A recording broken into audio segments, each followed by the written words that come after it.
Itegurwa rya jenoside muri Repubulika ya mbere kuva mu 1962 kugeza mu 1973 mu Rwanda.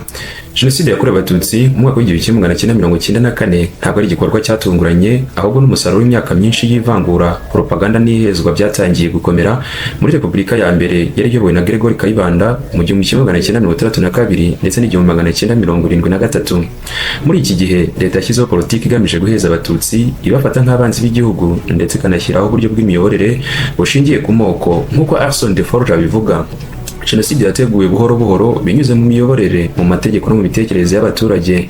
Ibi bitwereka neza ko impamvu muzi yayo yatangiye na mbere y'ubwigenge. Ariko se ko habayeho jenoside nyinshi ku isi, byagenze bite kugira ngo abanyarwanda bari bunze ubumwe bayobowe n'umwami umwe bicane? Iki ni igicumbi cyo gucukumbura. Niba wacumbitse iwacu, uhumura uracurura rwose, maze utandukane nabo bagucurika ubwenge n'umutima, bakubwira ibyo utacira akabogi. Ibi tugiye kuganira bikubiye mu nyandiko n'ibitabo binyuranye, birimo nka Live None to Tell ya Arson de Forge yo mu 1999, The Rwanda Crisis, History of Genocide ya Gerard Prunier yo mu 1995, The Great Lakes of Africa ya Jean-Pierre Cartier yo muri 2003, The Rwanda and Burundi ya René Lenchmar yo mu 1970, ndetse na Report of Rwanda ya Human Rights Watch yo mu 1999. Icyo nkusaba ni ugutera agatebe maze ukumva utitiranye ibikubiye muri iki cyegeranyo. Ugiye kubikibagezaho Dejada muri rasubiza inyandiko yateguwe na Mutuyimana Innocent. Tubibutsa gukanda handitse subscribe, like, share ndetse maze mutange n'ibitekerezo tuzashingiraho mu gutegura ibiganiro byacu bitaha. Mbahaye ikaze. Ubundi jenoside ni igikorwa cyo kurimbura ku bushake ndetse no mu buryo buteguwe neza itsinda ry'abantu runaka kubera baribo, ndetse bikaba byanashingira ku ngingo zikurikira zirimo ubwoko, ubwenegihugu, idini, ibara ry'uruhu ndetse n'ibindi bitandukanye. Ibi bikorwa kandi bishobora kuba birimo kwica abanyamuryango b'iryo tsinda, kubateza ibikomere bikomeye ku mubiri cyangwa se mu mutwe, gushyiraho uburyo bubabuza kubyara ndetse no kwimura abana babo ku gahato. Ibi byose bigakorwa hagamije kurimbura iryo tsinda burundu cyangwa se igice cyaryo. Ijambo jenoside ryahanzwe n'umunyamategeko w'umunyapolonye ndetse akaba n'umuyahudi witwaga Raphael Lamekini, akaba yarigaragaje mu mwaka w'1944 mu gitabo cye yise Axis Rule in Occupied Europe. Nacyo niba mugishaka tuzakigarukaho mu biganiro byacu bitaha. Nyuma y'intambara z'isi, jenoside yemewe ku rwego mpuzamahanga nk'icyaha gikomeye mu mwaka w'1948 binyuze mu masezerano ya Loni yiswe Genocide Convention yashyizweho n'umuryango w'abibumbye. Inkomoko y'amacakubiri mu Rwanda ihera cyane cyane kuva ku bukoloni kugeza kuri Repubulika ya mbere. Amacakubiri hagati y'Abatutsi ndetse n'Abahutu ntiyatangiye muri Repubulika ya mbere, ariko yarushijeho gukaza umurego muri iki gihe. Mu gihe cy'ubukoloni bw'Ababiligi, Abatutsi bashyizwe hejuru mu miyoborere, bituma Abahutu bagira umujinya ndetse n'ishyari. Impinduramatwara mu 1959 yahinduye ubutegetsi maze izana Abahutu ku butegetsi, maze Abatutsi benshi baricwa, abandi bahunga igihugu. Iyi mitekerereze yakomeje no mu bwigenge, aho leta nshya yakomeje kubakira ndetse no kubaka igihugu gishingiye ku bwoko bumwe. Nk'uko René abigaragaza, Repubulika ya mbere yakomeje politike y'ivangura yari yatangijwe n'abakoloni, ari nako inashyira mu bikorwa ku rwego rwa leta.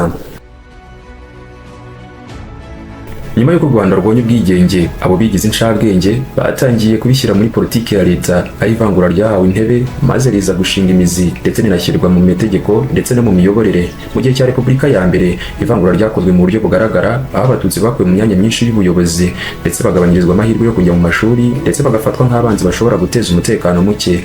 Ibi ntibyagaragariraga gusa mu bikorwa, ahubwo byagaragariraga mu mvugo z'abayobozi ndetse no mu mitekerereze yagiye ishyirwa mu baturage. Nk'uko Jean-Pierre Cartier abivuga, leta yagiye ishyira imbere ethnic exclusion, ni ukuvuga nyine guheza amoko amwe n'amwe nk'inkingi y'imiyoborere. Umwuka wa jenoside wakomeje gututumba, aho mu mwaka w'1963 n'uw'1964 habaye ubwicanyi bwiswe jenoside y'igerageza. Muri uwo mwaka kandi habaye ubwicanyi bukomeye bwibasiye Abatutsi bo mu gihugu hose, cyane cyane mu gice cy'amajyepfo. Ibi byakurikiye igitero cy'impunzi z'Abatutsi zahunze igihugu. Ubwicanyi kandi bwari bwarateguwe kandi bukorwa mu bice bigiye bitandukanye icyarimwe. Ikindi bwibasiye abaturage b'inzirakarengane ndetse nta butabera bwigeze bukurikiraho. Gerard Prunier abivuga nk'intambwe ya mbere iganisha kuri jenoside. Ibi byagaragaje ko ubwicanyi bushobora gukorwa nta gihano, bikaba ndetse igikoresho cya politike. Propaganda n'imvugo zibi urwango mu baturage zakomeje kwiyongera mu rwego rwo gushyigikira politike. Leta yakoresheje propaganda kandi mu buryo bukomeye, aho yagaragazaga abatutsi nk'abanzi, bakavugwa nabi no mu itangazamakuru, bagatotezwa mu mashuri, ndetse abana bigishwa amateka agoramye kugira ngo bakomeze kubabibamo amacakubiri. Ibi byagize uruhare rukomeye mu gutegura jenoside kuko byatumye abaturage babona ubwicanyi nk'igikorwa cyemewe. Mu rwego rwa politiki, Repubulika ya mbere yaranzwe n'ishyaka rikomeye rya Parmi Hutu, Parti du Gouvernement de l'Émancipation Hutu. Iri niryo shyaka ryari ku butegetsi, rikaba ryari ryarishyize imbere cyangwa se ryarimakaje mu kurengera inyungu z'abahutu. Politiki yaryo yari ishingiye ku kwimakaza ubutegetsi bw'abahutu, gukumira abatutsi mu nzego z'ubuyobozi ndetse no gushyigikira ingengabitekerezo y'ivangura. Nubwo hari andi mashyaka mbere y'ubwigenge, muri Repubulika ya mbere ubutegetsi bwahise buhinduka ubw'ishyaka rimwe, one party system, maze ibi ngibi byaje gutuma nta operation cyangwa se opposition irangwa cyangwa se igaragara ishobora kuba yateza cyangwa se ishobora kuba yavuguruza politiki y'ivangura. Nk'uko Le Marchand abivuga, Parmi Hutu yari igikoresho cya leta mu gushyigikira ndetse no mu gushyira mu bikorwa politiki zayo. Kimwe mu byafashije itegurwa rya jenoside ni umuco wo kudahana abakoze ubwicanyi, ntibigeze bahanwa, hari n'aho abayobozi babushyigikiraga ndetse leta ntiyigeze ifata ingamba zikomeye zo kubuhagarika. Ibi kandi byatumye abaturage bumva ko kwica abatutsi atari icyaha gikomeye, ahubwo ari igikorwa gishyigikiwe. Mu gusoza, Repubulika ya mbere yashyizeho imizi ikomeye ya jenoside yakorewe abatutsi binyuze muri politiki y'ivangura, ubwicanyi bwateguwe, propaganda y'urwango ndetse n'umuco wo kudahana.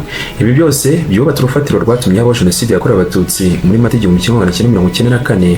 Nk'uko Deforge abivuga, nta jenoside ibaho idafite amateka yitegura. Tuributsa ko iki ari igice cya mbere cy'itegurwa rya jenoside yakorewe abatutsi by'umwihariko muri Repubulika ya mbere. Tukaba tubararikira gukurikirana ibindi bice bizakurikiraho birimo itegurwa rya jenoside muri Repubulika ya kabiri ndetse ishyirwa mu bikorwa rya jenoside nyirizina. Twabanye muri iki kiganiro, ndabashimiye. Tubibutsa gukanda handitse subscribe, share ndetse munatanga n'ibitekerezo, ari nabyo tuzashingiraho mu gutegura ibiganiro byacu bitaha. Muhorane Imana n'u Rwanda.